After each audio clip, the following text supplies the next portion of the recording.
Hi everyone, my name is Mandri and I'm the author of Teaching the Uncanny, a dark pedagogy for climate disruption for the special issue on meta-crisis.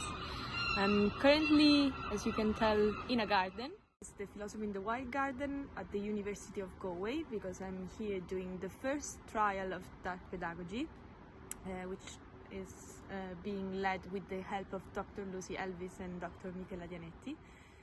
My article actually deals with the meta-crisis in different ways. First of all, it conceives the ecological and climate breakdowns as exemplifying the meta-crisis and not constituting just a part of it, because besides material effects, physical effects, which are definitely clear for all of us, dark pedagogy thinks that these material effects actually are underpinning some more structural issues which pertain to the symbolic dimension.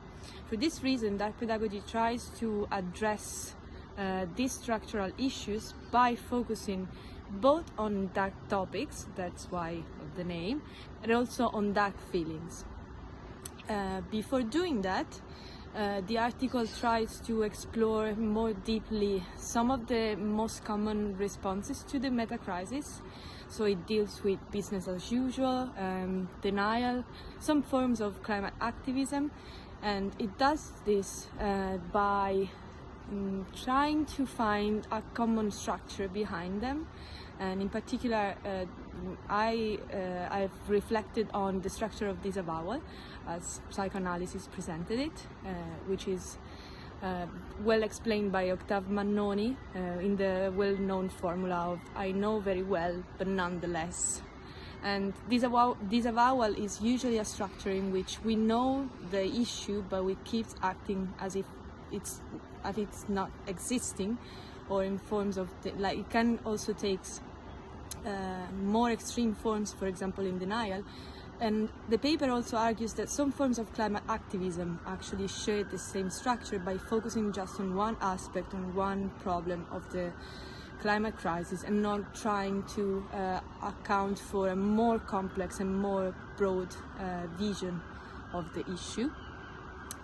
Dark pedagogy then proposes two possible solutions to this. One is more theoretical and it's cosmic pessimism, and the other is a more practical solution, which is entropic pessimism.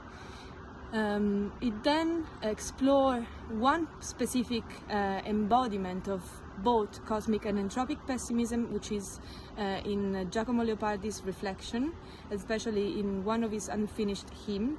It's called To Ahriman. And later the article tries to explore more in depth the feelings evoked by trying to account for this issue, trying to respond to these issues by using Freudian and Lacanian psychoanalysis, and especially Lacan's reflection on anguish and the uncanny, the Freudian uncanny. This is because although usually psychologists and psychoanalysis consider negative effects as only individual or just issues to be resolved, Lacanian and Freudian psychoanalysis instead consider negative emotions as very important, because they are actually pointing to a social issue and to a real dimension of these issues, which cannot be actually simplistically resolved. So it's offering also a different paradigm to think about these negative effects too. In conclusion, dark pedagogy tries to learn the lesson made by Freud and Lacan by highlighting both the educator or the teacher side of these issues, because sometimes we tend to evade these feelings too and try to propose and to account for more positive or like reconciliatory accounts of the issues, and also to be more aware and be more sensitive to the feelings provoked and the unresolved dimension of the ecological and climate crisis.